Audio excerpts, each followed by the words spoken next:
हा व्हिडिओ खरं तर जुना आहे, पण आपल्या चॅनलवरती असे माझे व्हिडिओ येणार आहेत, तेही 4 वाजता. तर पाहायला नक्की विसरू नका. तुम्हाला जर आवडत असतील तर लाईक, शेअर, सबस्क्राईब नक्की करा. तर ही आहे उन्हाळ्यातली आय थिंक हा व्हिडिओ माझा उन्हाळ्यातला आहे. जेव्हा आम्ही गावी गेलो होतो लास्ट टाईम आत्ताच रिसेंटली म्हणजे मागच्या उन्हाळ्यातलाच हा व्हिडिओ आहे. तर त्यावेळेस आई नानांच्या तिकडे असो किंवा सासरी गेल्यावर असो आम्ही कामं भरपूर करतो. असं नाही की शहरात कसं आपल्याला काही काम नसतं, घरातच बसून असतो किंवा मुलांचं करायचं आणि घरातलं करायचं इतकंच काही काम असतं माझं. पण आता गावी गेलं म्हटलं की आपण बसत नाही, त्यांनाही हेल्प करतो आणि सासरी तर करतच असतो.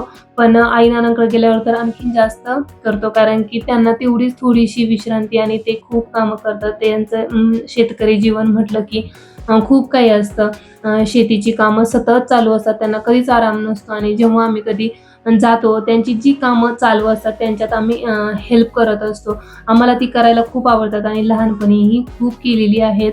असं अजिबात नाहीये की फक्त मी व्हिडिओसाठी ही कामं करते. खरोखर मी जेव्हा गावी गेली होती त्यावेळेस तर आईच्या इकडे यात्रा होती तरीसुद्धा आम्ही सकाळी पटापट लवकर उठून मी असो किंवा माझी बहीण असो आम्ही दोघी त्यांना त्यांच्या कामात हेल्प करायचो. सकाळी जर कॅरेट वगैरे हे दोडके वगैरे तोडायचे असेल तर मी आईला हेल्प करत असेल तर ताई स्वयंपाकात मदत करायची आणि इव्हनिंगचा टायमिंग आहे आता हा.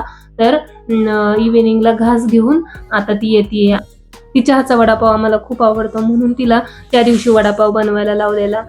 जेव्हा सगळे एकत्र येतात तेव्हा खरंच सर्वजण खूप आनंदी असतात आणि जी कामं करायची असतात ते मिळून वगैरे करायला खूप सगळ्यांना आवडतं. उन्हाळ्याचे होते आणि त्या दिवशी असंच आम्ही साबुदाण्याच्या पापड्या बनवत होतो ताई, मी आणि माझी आई आम्ही मिळून.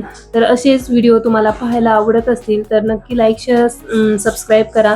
अशा जुन्या व्हिडिओंसोबत मी दररोज 4 वाजता आपल्या चॅनलवर येत राहील. असेच प्रेम देत राहा. Thank you.